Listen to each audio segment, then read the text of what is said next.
I was 11 years old at this point in my life. I was told by numerous adults that I was kind, full of heart, and very social. But there was one thing people didn't know about me.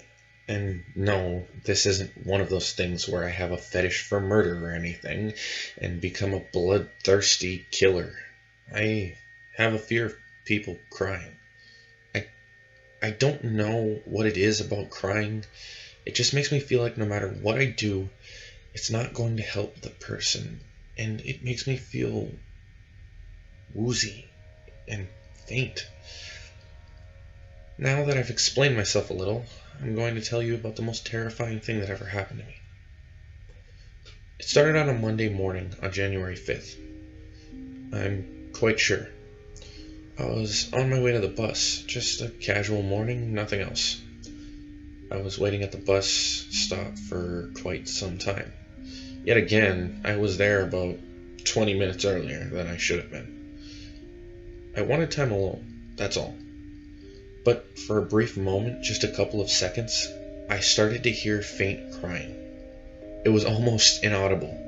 It didn't make me freak out and feel uncomfortable since I couldn't hear it well. It went on for quite some time though, until the bus picked me up and I went to school. In my head, I was quite curious why that person was crying, but decided to ignore the fact and just move on with my day. I got off the bus and went to my classroom, and the typical schedule went on as usual.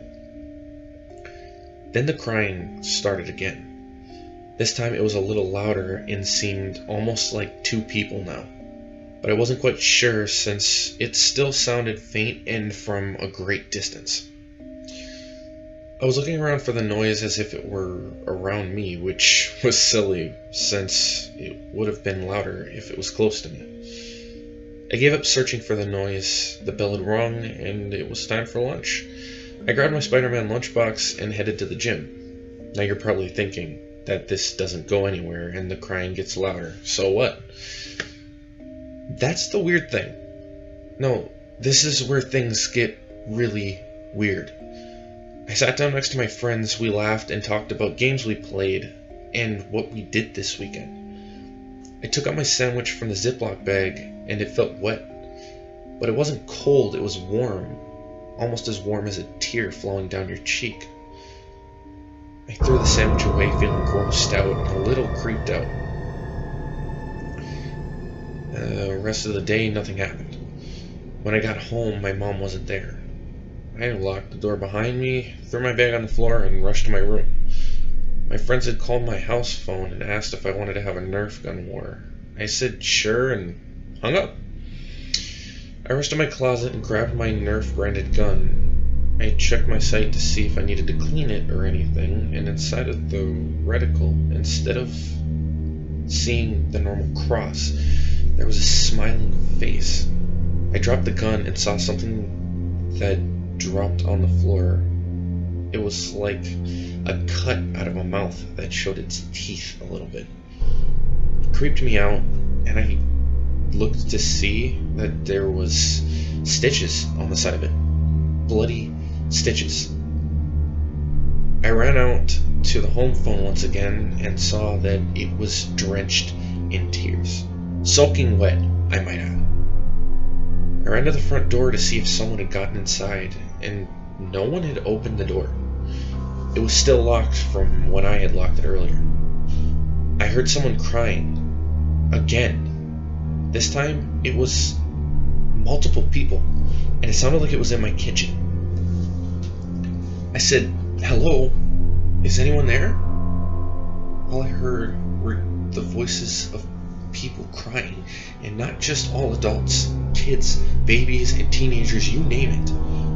I started to panic as I slowly walked towards the kitchen to find multiple people wearing the same cutout mouth as I had just seen before.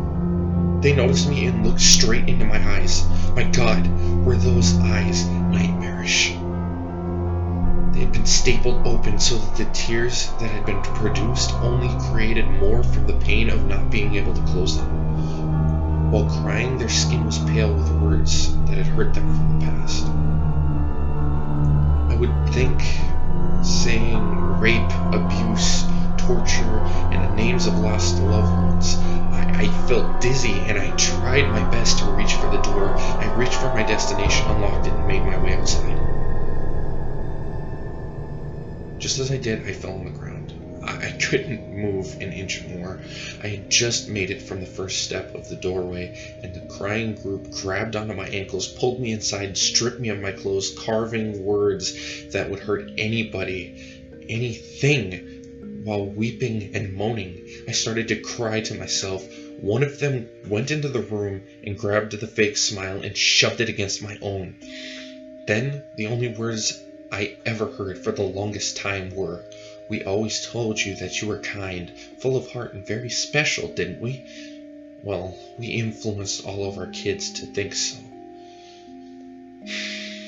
But you always had one thing that no one knew about. Your fear of crying. Well, now you can see how it feels to never stop crying. It'll be great, won't it? That way, you'll never have the fear of having anyone who ever cries again.